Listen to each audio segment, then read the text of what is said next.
C'est en effet une découverte spectaculaire dans les vestiges de Sangsingdwe. Ce masque en bronze mesure 136 cm de large et environ 75 cm de haut.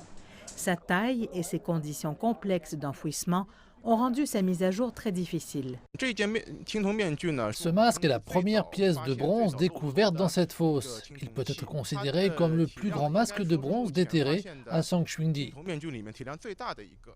Il est possible que lors d'une ancienne cérémonie sacrificielle, la taille puisse servir de dissuasion spirituelle.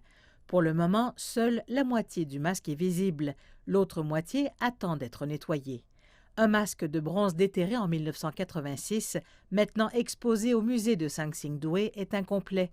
Les archéologues et les restaurateurs l'ont restauré d'après leurs études. La pièce nouvellement découverte montrera bientôt son visage.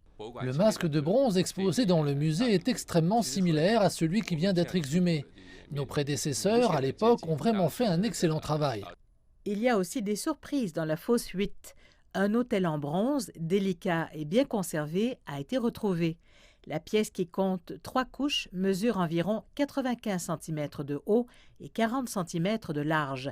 Les experts croient qu'elle représente une scène de sacrifice, ce qui lui confère une grande valeur historique et archéologique.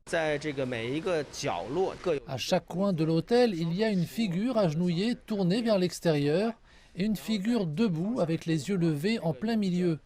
La figurine debout porte une étrange couronne ou une coiffe. Pour le moment, nous ne savons pas laquelle. Les vestiges de Sangsingdwe ont été découverts à la fin des années 20. Ils ont été qualifiés comme étant l'une des plus grandes découvertes archéologiques du monde au XXe siècle. Sangsingdwe se trouve dans la ville de Gwanghwan, à environ 60 km de Chengdu, la capitale de la province du Sichuan. Les vestiges couvrent une superficie de 12 km². On estime qu'il s'agit des vestiges du royaume Shu, datant d'il y a environ 4800 ans et qui aura duré plus de 2000 ans. La phase actuelle des fouilles a commencé en mars. La plupart des artefacts déterrés jusqu'à présent ont été transférés au musée de Sangsingdwe, dans la section nord-est du site.